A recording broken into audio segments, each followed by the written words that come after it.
1 Coríntios, nós vamos ler dois textos. 1 Coríntios, capítulo 3, versículo 10 a 15. E depois leremos o Salmo 127. Como você está assentado, assim como você está, acompanhe a leitura da palavra de Deus.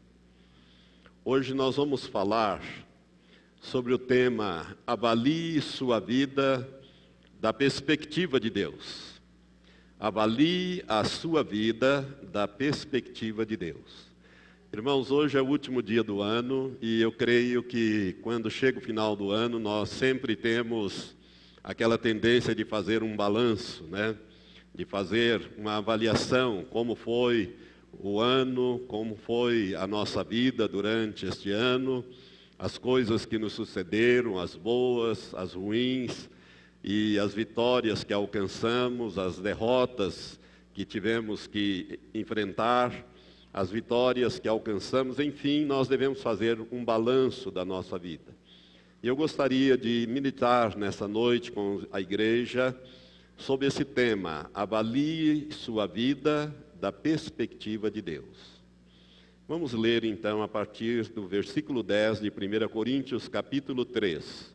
O apóstolo Paulo, escrevendo pelo Espírito Santo à igreja em Corinto, diz assim: segundo a graça de Deus que me foi dada, lancei eu como sábio construtor o fundamento, e outro edifica sobre ele, mas veja cada um como edifica sobre ele. Porque ninguém pode lançar outro fundamento além do que já está posto, o qual é o Senhor Jesus Cristo. Então, Jesus Cristo é o fundamento da nossa vida. Agora preste atenção na sequência. E se alguém sobre este fundamento levanta um edifício de ouro, prata, pedras preciosas, madeira, feno, palha, a obra de cada um se manifestará, pois aquele dia a demonstrará, porque será revelada no fogo, e o fogo provará qual seja a obra de cada um. Se permanecer a obra que alguém sobre ele edificou, este receberá galardão. Se a obra de alguém se queimar, sofrerá ele prejuízo, mas o tal será salvo, todavia, como que pelo fogo. Que Deus abençoe esta palavra ao seu coração até aqui.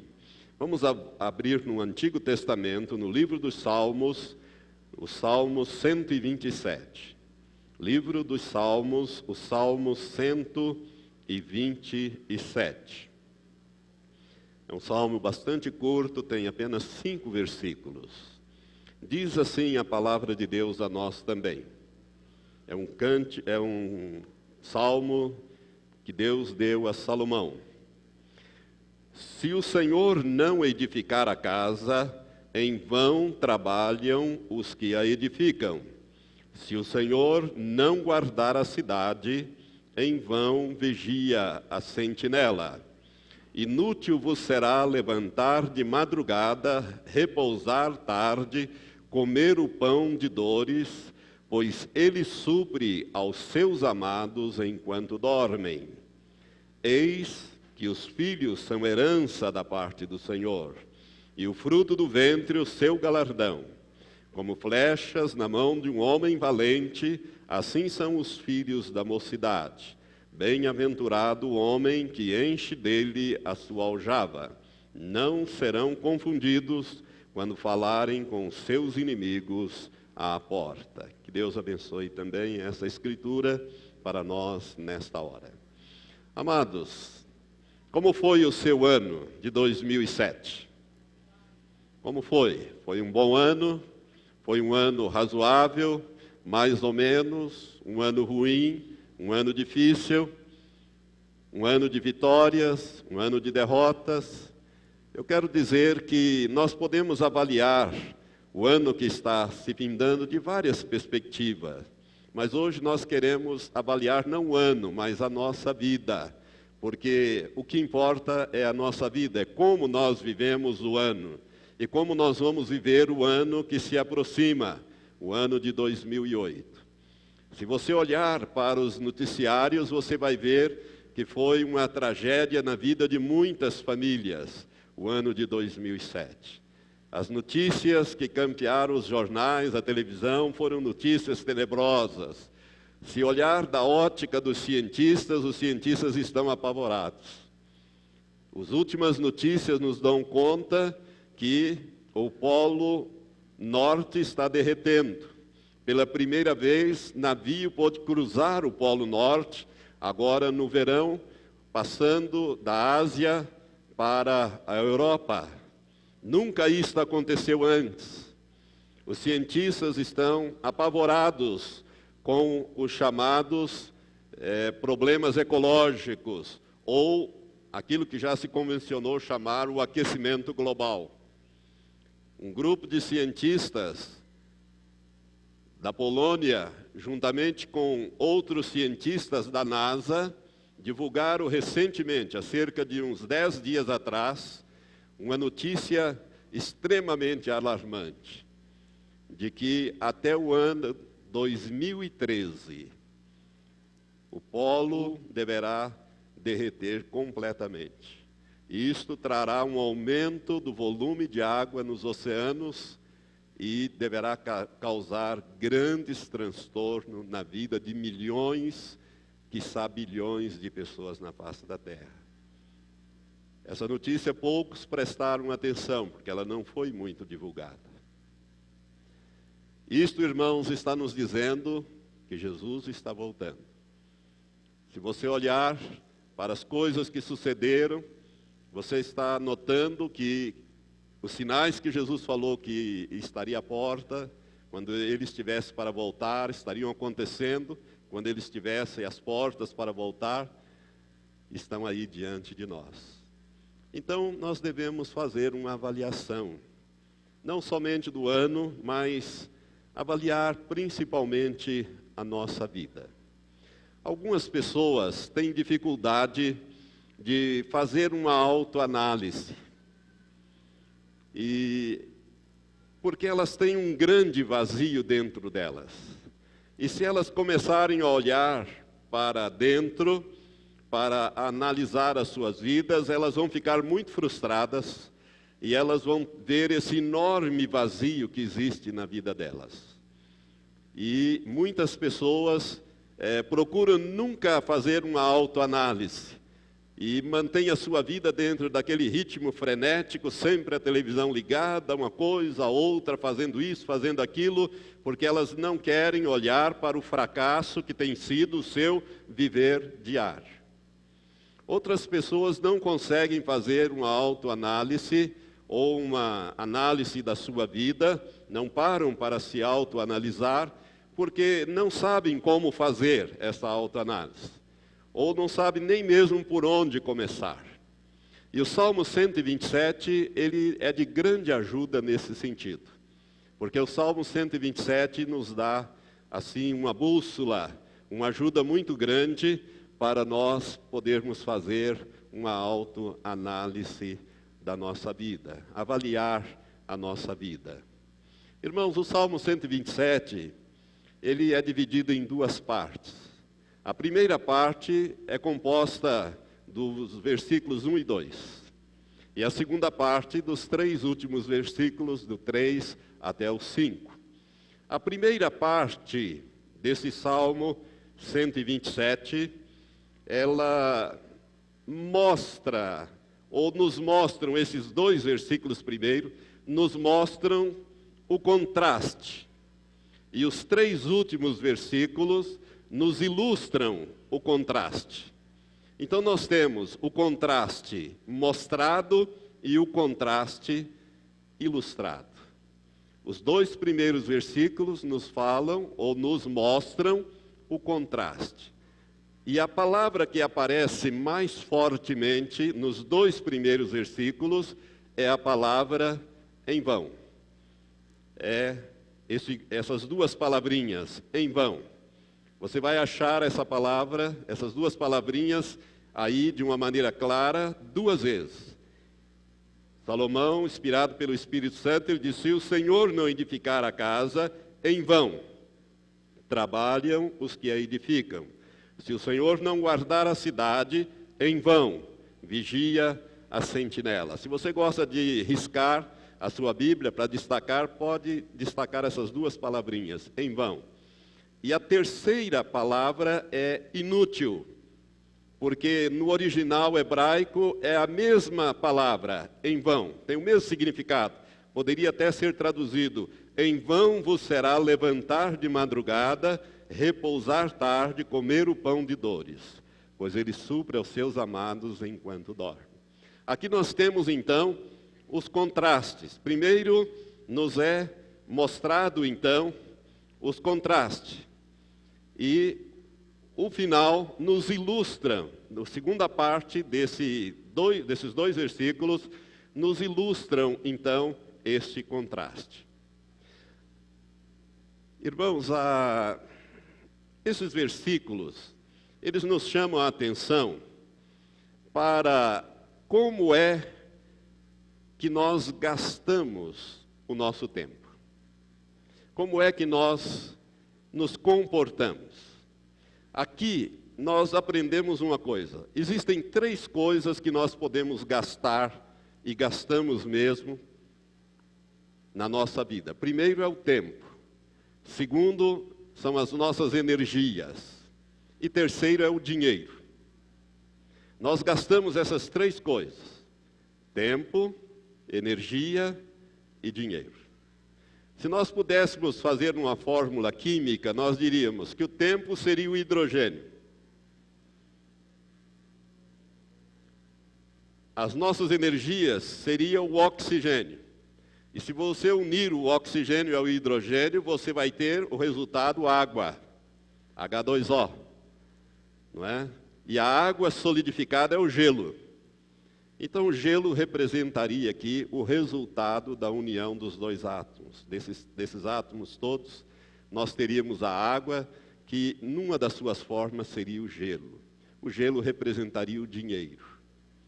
Então você gasta o tempo, você gasta energia e produz dinheiro. Produz um resultado que você também vai gastar. Então, quando nós olhamos para este salmo, o salmista chama a nossa atenção para estas coisas que nós gastamos e às vezes nós nem percebemos que nos gastamos. O Salmo 127, ele fala de como nós gastamos a nossa limitada quantidade de tempo e energia. O Salmo 127, irmãos, nos mostra exatamente como nós gastamos a nossa limitada quantidade de tempo e de energia. Como é que você gasta o seu tempo? Como é que você gasta a sua energia? O salmista diz: se o Senhor não estiver no projeto, você está trabalhando em vão. Se o Senhor não estiver na atividade, você está gastando o seu tempo em vão. Você está gastando a sua energia de maneira errada. Por quê? Porque o Senhor, Ele pode suprir a sua necessidade até quando você está dormindo. Então, o salmista está nos chamando a atenção aqui para esta verdade. Como é que nós estamos gastando o nosso tempo? Como é que nós estamos gastando principalmente o nosso tempo e a nossa energia? Como que você gastou o seu tempo e a sua energia no ano que está findando? Esses dias nós tivemos a alegria de ter as nossas filhas lá de Curitiba, a Mônica, e a mais velha e a mais nova, a Mônica e a Graziela, que vieram passar as festas aqui conosco, já voltaram. E lá em casa foi uma festa, porque aí a Samanta, que é a filha do meio, trouxe a Heloísa e se alojaram todos lá em casa, menos o genro, mas ficaram todas alojadas lá. E a casa virou um rebuliço. E nós tivemos então as 3 gerações. A primeira geração, a avó, Elizabeth. A segunda geração, a mãe, Samantha, com as tias. E a terceira geração, a Heloísa. E a Heloísa passou a ser o foco de tudo e de todos. E as coisas começaram a virar assim, meio de cabeça para baixo lá. Na hora de tomar banho, a Heloísa tomava banho e dava banho na avó, dava banho nas tias, dava banho na mãe, e foi aquela festa. E eu comecei a observar a energia que tem uma criança. A energia que tem uma criança. A criança tem uma energia, ela corre para todos os lados, se movimenta, a ponto da Heloísa, com menos de 6 meses, já deu as primeiras engatinhadas lá em casa. E foi aquela festa. Mas a menina tem uma energia muito grande. As pessoas se cansam. Daqui a algumas horas, passado algumas horas, a avó já começou a dar uma arriada. A segunda geração manteve firme ali. E a terceira geração parecia que estava a todo vapor. Na hora de dormir, era uma dificuldade. Tinha que chacoalhar para lá e para cá. E ao invés de guardar os olhinhos na caixinha e dormir, ela ficava... E dá um pouco, dormia um pouco, já acordava e já queria brincar e já queria novamente. Irmãos, a criança ela tem uma reserva de energia muito grande. Já temos mais idade, a energia já vai acabando. O tempo vai ficando curto. Quando você visita uma pessoa que está lá num leito de enfermidade há muito tempo, você vê que a energia está acabando, o tempo está findando. Então, a pergunta é como nós gastamos o nosso tempo e a nossa energia. Como vai ser o ano de 2008? Como você vai gastar o tempo e a energia para produzir o gelo, o dinheiro para você gastar também? Ou você vai gastar, avaliar a sua vida ou reavaliar a sua vida na perspectiva de Deus para que as coisas entrem no devido eixo ou seja como Deus quer que nós gastemos o nosso tempo. A segunda parte deste Salmo 127, Salomão, inspirado por Deus, nos mostra algo que vale a pena nós aplicarmos ou investirmos o nosso tempo e a nossa energia. A segunda parte fala, eis que os filhos são herança da parte do Senhor, e o fruto do ventre o seu galardão.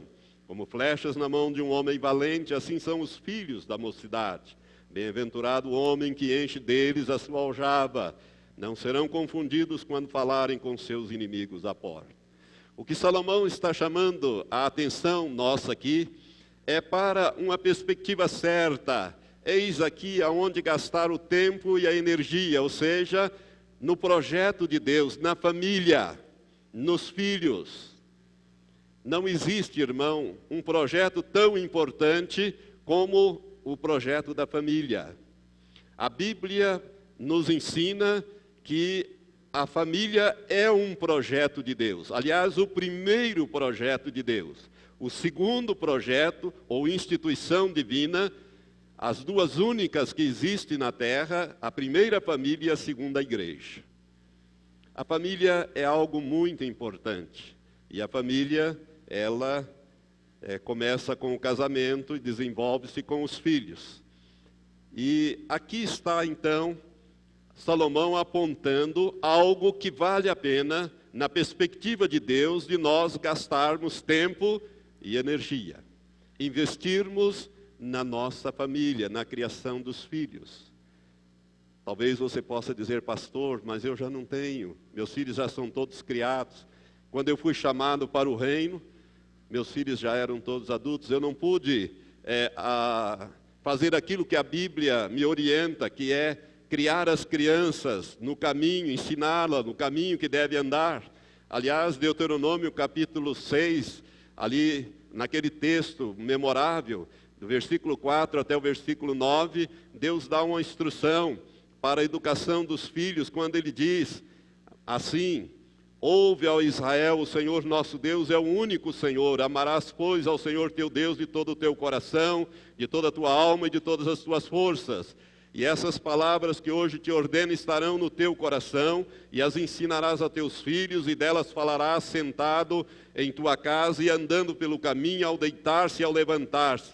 Também as atarás por sinal na tua mão, e te serão por frontais entre os teus olhos, e as escreverás nos umbrais da tua casa e nas tuas portas. Aqui Deus está dando instrução para ensinar a palavra de Deus aos filhos, todo o tempo estar ensinando os caminhos do Senhor, a amar a Deus, a amar o próximo. Enfim, Deus está dando aqui um tema para nós aplicarmos as nossas energias e o nosso tempo, porque vai ter um resultado muito grande, porque a Bíblia diz que ensina a criança no caminho que deve andar, e até quando for velho não se desviará dele. Aliás, eu me lembro da minha mãe nesse aspecto, quando a minha mãe fazia suas orações por aqueles seus filhos que ainda não eram salvos. Eu me lembro da minha querida mãe, há muitos anos atrás, ela orava e dizia: Satanás, eu não criei filho para o inferno, eu criei filho para Deus. Todos os meus filhos serão salvos, todos os meus filhos pertencem a Deus. Ela não viu o filho mais velho se converter, mas 5 anos depois que ela havia falecido, o seu filho mais velho, meu irmão mais velho, se converteu, e hoje todos os 6 irmãos servem ao Senhor. A alegria no céu quando um pecador, minha mãe se alegrou muito no céu, porque essas notícias são anunciadas lá no céu. A Bíblia diz que quando um pecador se converte, há júbilo no céu, os anjos se alegram, as pessoas que lá estão se alegram. Por quê? Porque uma vida foi acrescentada ao reino de Deus. Sabe, irmãos, a família é o grande projeto de Deus. Mas você poderia dizer: pastor, e agora? Já que os meus filhos foram criados, já estão adultos, e eu já não os tenho mais sob a minha liderança, o que eu posso fazer? Você pode fazer uma grande coisa, meu irmão, minha irmã. Quando Deus te trouxe para o reino, Ele tem um plano especial para você. Tornar-te um intercessor, uma intercessora pela salvação dos seus filhos. A Bíblia diz em 1 Coríntios, capítulo 7, versículo 14, se não me engano, que quando alguém se converte, o marido ou a mulher se converte, os seus filhos são santos ao Senhor. O seu cônjuge passa a ser santo ao Senhor, isto é, separado. Deus está interessado na salvação da nossa família. E para isso Ele te chamou para o reino, para tornar um intercessor, para você gastar o seu tempo e as suas energias em prol do reino de Deus, de acrescentar pessoas ao reino de Deus. Você orar pelos seus familiares, pelos seus, e dar também um bom testemunho, porque as pessoas veem muito aquilo que nós fazemos, nem tanto o que nós falamos, mas principalmente aquilo que nós fazemos. E através do seu testemunho, das suas orações, da sua batalha, você pode acrescentar aquelas vidas ao reino de Deus. Como Deus avalia a nossa vida? Gostaria de falar um pouco sobre isso. Irmãos, nós às vezes não temos nem ideia de como Deus avalia a nossa vida. Gostaria que você abrisse comigo lá no finalzinho da Bíblia, na 2ª carta de Pedro, um versículo que provavelmente você já leu muitas vezes, mas deu outra aplicação a este versículo.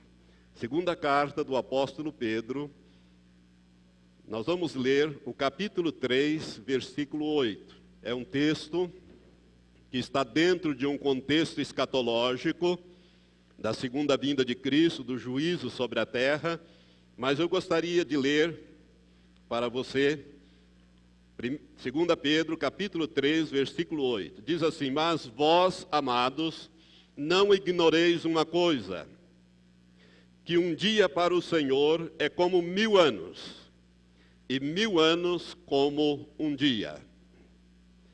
Que um dia para o Senhor é como 1000 anos, e 1000 anos como um dia. Irmãos, Deus não mede o tempo como nós medimos, o cronos. O tempo como nós medimos, porque Deus é eterno. Então eu quero dizer para você, que aos olhos de Deus, se você foi chamado para o reino com 50 anos, os 50 anos que você tem para trás, não é nada diante de Deus, porque para Ele um dia é como 1000 anos, e 1000 anos é como um dia. 50 anos são alguns minutos para Deus apenas. Então não vale nada aquilo que já passou. Agora Ele tem uma grande perspectiva para você. Torná-lo um intercessor, torná-lo alguém que dentro da perspectiva dele vai gastar o seu tempo e as suas energias para aquilo que Deus gostaria que você fizesse. Agora preste atenção, se você servir a Deus como Ele gostaria que você o servisse, se você orar, se você falar, trabalhar, durante um dia é como se fosse 1000 anos diante de Deus. O teu trabalho, irmão, de um dia terrestre, tem um efeito na eternidade de 1000 anos. Eu quero que você entenda isso. Porque o tempo para Deus é contado diferente. Ele nos vê diferentemente. Não importa se você converteu-se há pouco tempo, ou se você converteu há muito tempo. Importa é o que você está fazendo com o seu tempo e as suas energias. Se o projeto que você está desenvolvendo na sua vida, Deus está nele. Porque se Deus não estiver, você está trabalhando em vão. Você está edificando em vão. Você está vigiando em vão. Porque Ele pode suprir essas coisas enquanto você está dormindo. Agora, se você estiver fazendo aquilo que Deus quer que você faça, aquilo que Ele quer que você seja nas mãos dEle, um dia terrestre tem um efeito de 1000 dias no plano divino. Eu gostaria que você pensasse nesse versículo com essa perspectiva. O tempo que passou é como se fosse alguns minutos, alguns segundos. Porque para Deus, Ele não conta o tempo como nós contamos. Mas Ele pode usar aquilo que você faz e dar uma projeção, uma perspectiva diferente, e dar uma avaliação, uma dimensão diferente. De tal sorte, meu irmão, que a tua intercessão, que as tuas obras, aquilo que você faz, é uma coisa tremenda. Eu gostaria de dizer uma verdade muito grande para você. A nossa vida, irmã, a nossa vida aqui na terra, não importa quanto tempo já decorreu, e nem quantos anos você vai viver aqui na terra, nem quantos anos você tem hoje. O importante é que esta vida que começou há 30, 20, 10, 5 meses, como o caso da Heloísa, não é? Ela nunca mais deixará de existir. Ela nunca terminará. Preste atenção nisso. A nossa vida não tem fim. Começamos a viver, começamos a existir, ela vai existir eternamente. Por isso, esse pequeno espaço de tempo e energia que nós temos aqui vai ter um reflexo muito grande na eternidade. É importante você entender que para cada dia que nós passamos aqui na Terra, haverá bilhões e bilhões de futuros anos, onde estaremos colhendo exatamente o que nós semeamos aqui na Terra. Por isso, o que você está fazendo com o seu tempo e as suas energias? Você está entendendo? Você me entendeu? Irmão, preste atenção. Quando nós começamos a existir, nós nunca mais deixaremos de existir. Nós existiremos para sempre. Nós somos eternos. O nosso espírito e a nossa alma não morrem nunca. Agora, o que nós fizermos aqui, um dia de trabalho para Deus aqui, uma obra feita aqui, alguma coisa feita aqui que agrada a Deus, vai refletir bilhões e bilhões e bilhões de anos na eternidade. É a colheita que nós vamos ter lá. Ou no reino de Deus, ou no lago que arde com fogo e enxofre. O que nós semearmos aqui, nós vamos colher na eternidade. Isso é muito sério. Isso é muito profundo. Por isso, avalie a sua vida na perspectiva de Deus. A perspectiva de Deus é esta, que um dia para Ele é como 1000 anos, e 1000 anos como um dia. Ou seja, não é a nossa maneira de ver as coisas. Portanto, o que importa é como você vai viver o 2008, e não tanto como você viveu o 2007. Qual é a tua perspectiva para 2008? Você vai ser uma pessoa que vai agradar a Deus? Que vai fazer as coisas que agradam a Deus? Vai gastar o seu tempo e as suas energias para levar outros? Você vai gastar o seu dinheiro para a expansão do reino de Deus? Porque tudo que nós semearmos, irmãos, nós vamos colher na eternidade. Bilhões e bilhões e bilhões de anos colhendo eternamente a nossa semeadura. A Bíblia diz isso com todas as letras. Por isso é importante que você saiba que nós temos que ter uma perspectiva do ano que está chegando para termos uma perspectiva correta. Eu não sei se você sabe, mas a Bíblia diz que nós podemos edificar a nossa vida com esses materiais que nós lemos aqui, 1 Coríntios, capítulo 3, a partir do versículo 10. O apóstolo Paulo, inspirado pelo Espírito Santo, ele diz que nós podemos edificar a nossa vida, que é a nossa casa, usando esses tipos de materiais.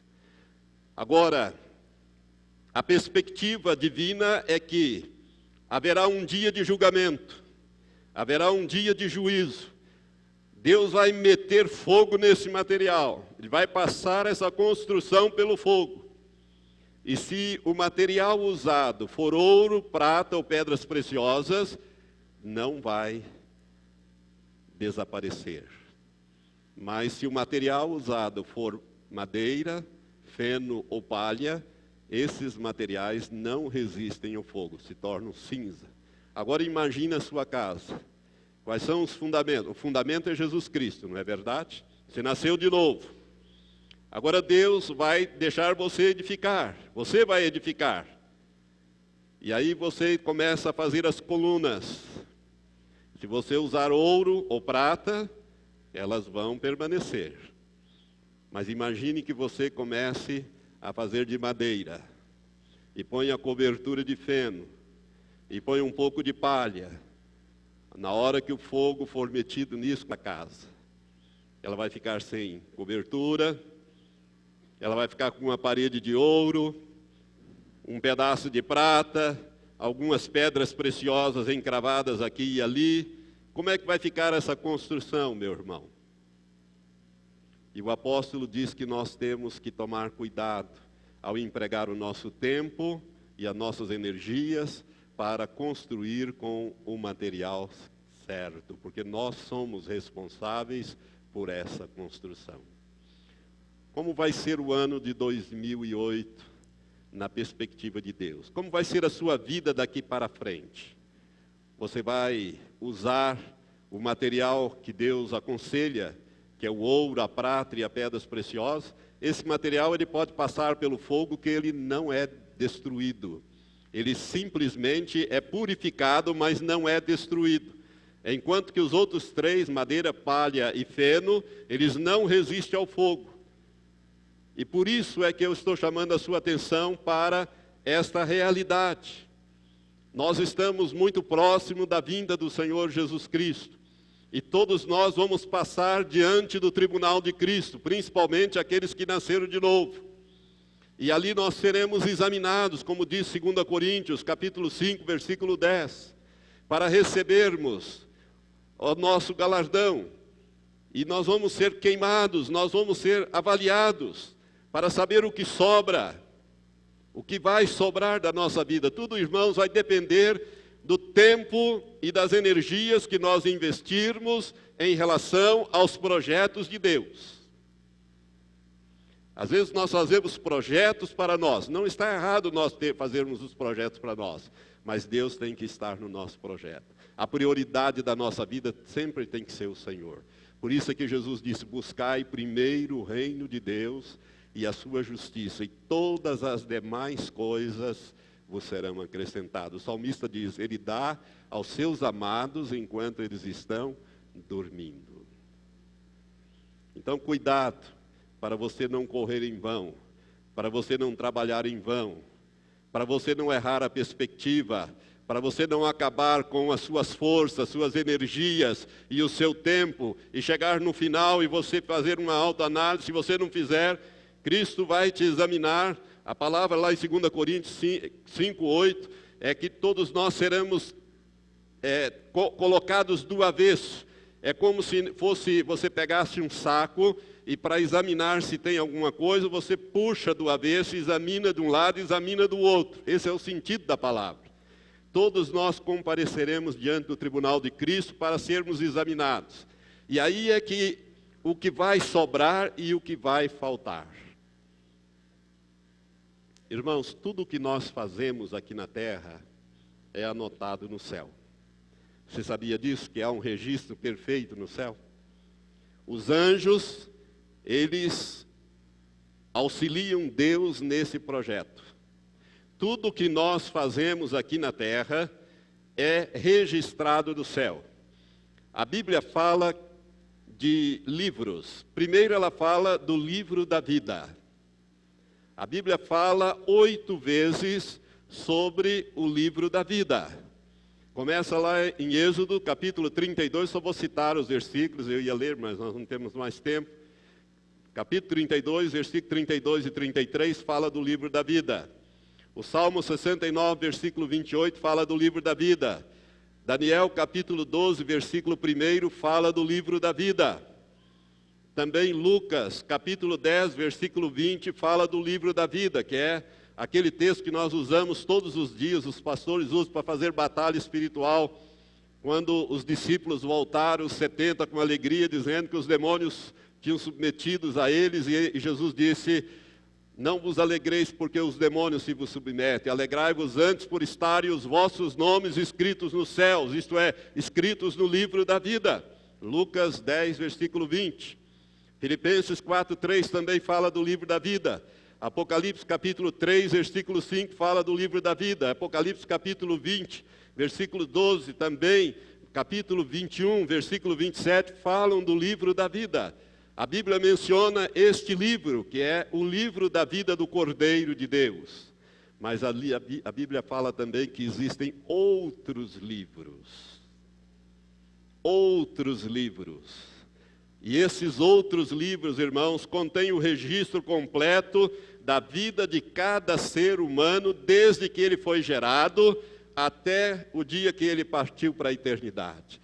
Tudo que ele fez na perspectiva de Deus. Como ele gastou o tempo e as energias que Deus deu para ele. E tudo está registrado lá.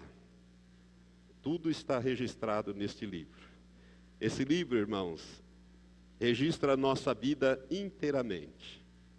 Eu só vou citar os versículos, depois você pode pegar essa gravação e examinar esses versículos. Por exemplo, nesses livros estão registrados no céu a nossa vida toda, conforme Romanos capítulo 14, versículo 10 a 12.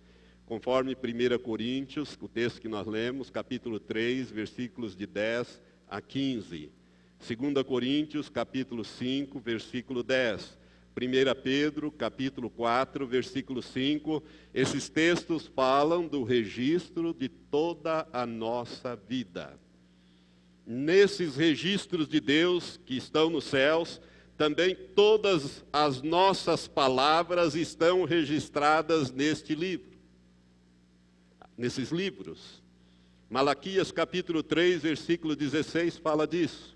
Mateus capítulo 12, versículo 36 e 37, Jesus diz que toda palavra frívola ou fútil que os homens falarem, eles vão dar conta no dia do juízo. Porque pelas tuas palavras serás justificado e pelas tuas palavras serás condenado. Eu estou citando de cor. Mateus capítulo 12, versículos 36 e 37. As nossas palavras estão registradas nestes livros. E nós vamos ter que dar conta delas.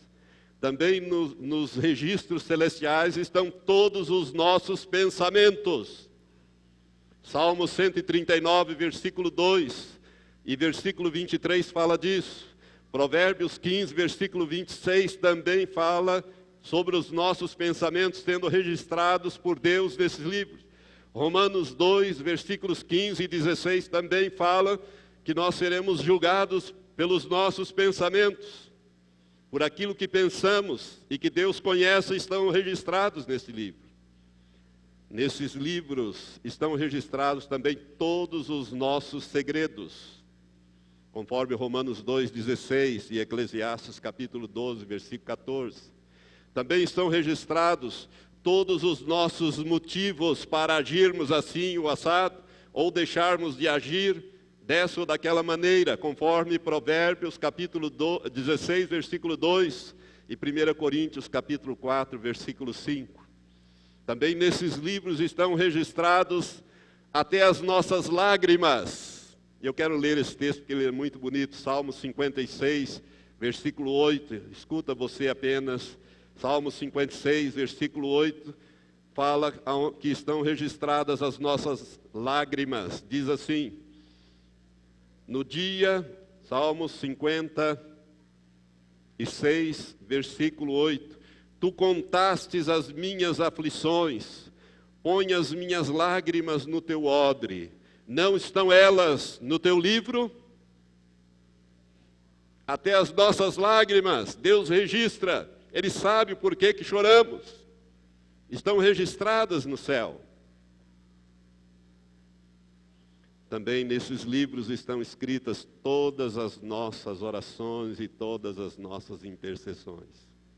Apocalipse, irmãos, capítulo 5, versículo 8, e Apocalipse 8, versículos 3 e 4, fala das orações dos santos subindo diante de Deus, como incenso, como um cheiro suave. Todas as tuas ofertas para Deus estão registradas também nesses livros. Filipenses capítulo 4, versículos 17 e 18, e Hebreus capítulo 13, versículo 16. E todas as nossas ajudas aos outros, às pessoas, também estão registradas nestes livros. Mateus 25, 34 e 40. Quando Jesus vier, ele vai separar os bodes das ovelhas e vai dizer às ovelhas: vinde, bendito meu Pai, possuí por herança o reino que vos está preparado desde a fundação do mundo. Porque tive fome e me deste de comer, tive sede e me deste de beber, estive nu e vestiste-me, estive preso e fosse visitar-me, estive doente e fosse acudir-me. E eles dirão: mas quando é que nós te vimos assim? E Jesus vai dizer: quando fizeste um desses meus pequeninos, a mim o fizeste. Estão registradas no livro. Jesus mesmo disse que até um copo d'água, quando nós damos a alguém em seu nome, tem um galardão, é registrado no livro. Irmãos, todas as nossas ações, todos os nossos pensamentos, tudo aquilo que fazemos e às vezes não fazemos também, porque esse mesmo texto de Mateus 25, 41 a 46, Jesus vai ter um juízo para aqueles que estão à sua esquerda e vai dizer, né, que deixaram de fazer a esses pequeninos, a mim o deixaram de fazer. Até a omissão estão registradas nos livros. E nós seremos julgados pelas coisas que estão escritas nos livros. E se o nosso nome estiver no livro da vida, nós passaremos pelo juízo, não pelo juízo do grande trono branco, mas pelo tribunal de Cristo, para recebermos o nosso galardão. Mas senão nós vamos ter que dar conta de todas essas coisas aqui. Por isso, avalie a sua vida dentro da perspectiva de Deus. Um dia, para Deus, é como 1000 anos. E 1000 anos como um dia. Lembre-se, você está aqui e você foi alcançado para o reino de Deus, para que você possa semear, para você colher eternamente. para você semear aqui e colher eternamente. Salomão nos mostra o grande projeto de Deus, a família, mas existem outros, não é só a família. Nós mostramos aqui no decorrer dessa ministração. Eu quero dizer a você, meu irmão, minha irmã, meu amigo, a nossa vida, ela não terá fim nunca. E nós vamos viver eternamente, ou com Deus, colhendo aquilo que nós semeamos, eternamente, ou vamos viver longe de Deus, no lago que arde com fogo e enxofre, colhendo eternamente aquilo que nós semeamos. Irmãos, este ano de 2007 me abalou muito. Uma revelação que eu passei aqui para a igreja, que foi a ressurreição do pastor Daniel Ekchuku, da Nigéria. Em meados do ano, eu tomei conhecimento desse DVD, desse testemunho, e passei para a igreja algumas vezes. Nós usamos esse DVD e eu tenho falado muito nisso. Porque uma coisa dentre as várias coisas ali mencionadas, e a entrevista que ele deu posteriormente ao pastor David Servant, e que foi publicado na internet, e que foi traduzido para o pastor Giovanni, nós divulgamos para vários irmãos, e também comentamos aqui na igreja. Uma coisa que muito me abalou foi a informação que o anjo que o guiava naquela estada dele lá durante 42 horas, ele esteve morto e depois ressuscitou, comprovadamente morto, com atestado de óbito, passado por um médico, enfim, um fato tremendo, um dos maiores milagres do século 21, e eu desconheço outro tão grande quanto esse. Mas uma das coisas que o anjo falou para o pastor Daniel Ekchuku é de que Jesus já aprontou as moradas dos santos. Elas já estão prontas, mas a igreja não está preparada. E que a igreja está atrasando a segunda vinda do Senhor Jesus Cristo. Irmãos, Jesus já poderia estar voltando, ou até voltado. Como é que você está? Qual tem sido a sua perspectiva? Você tem cuidado dos teus negócios?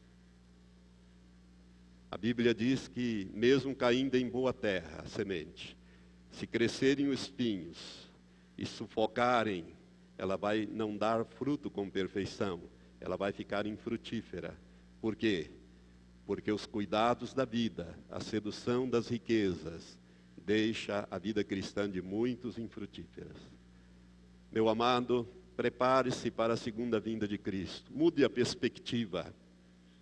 Mude a perspectiva. Priorize o reino de Deus na sua vida. Tome tempo para ler as Escrituras, para se alimentar. Deixe a televisão de lado. Deixe coisas que nada tem a ver com o reino de Deus. Não perca o seu tempo e nem as suas energias com coisas que não vão refletir na eternidade em teu benefício, mas poderão refletir em teu prejuízo.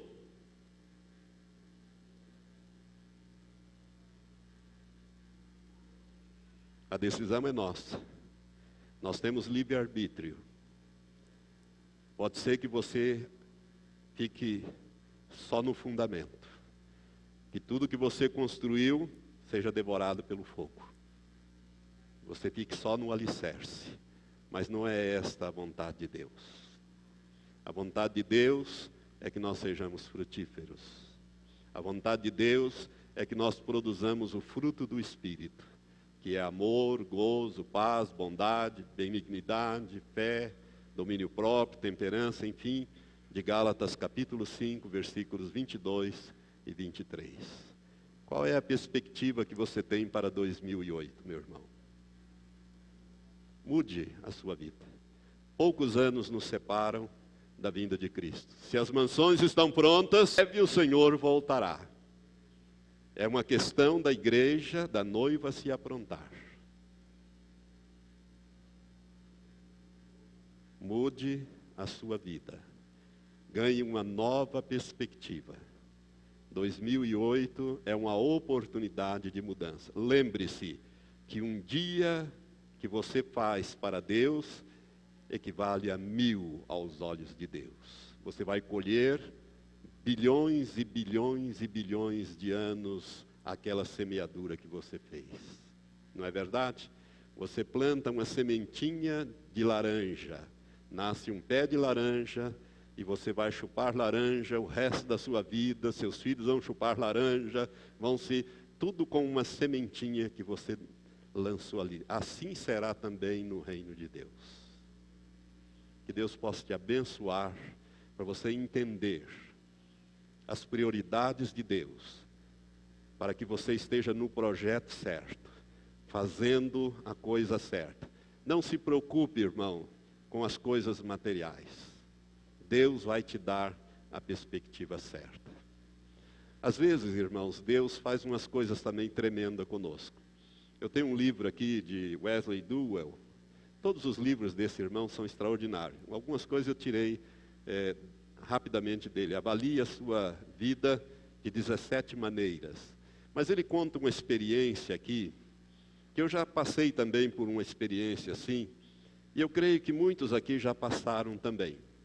Ele conta aqui uma experiência que às vezes Deus, na sua infinita misericórdia, Ele nos dá uma oportunidade de nós ficarmos sabendo a consequência da semeadura que nós estamos fazendo. Ele conta o seguinte, eu vou ler rapidamente esse texto para encerrar. Deus nos surpreende às vezes, permitindo descobrirmos como Ele usou alguma palavra dita por nós ou algum ato praticado há anos e talvez completamente esquecido. Há cerca de um século atrás, Stephen Greylat sentiu-se certo dia impelido a pregar numa região dos Estados Unidos coberta por densa floresta. O Espírito Santo compeliu-o fortemente nessa direção. Quando chegou ao campo dos madeireiros, descobriu que eles tinham mudado para outro lugar e as cabanas estavam desertas.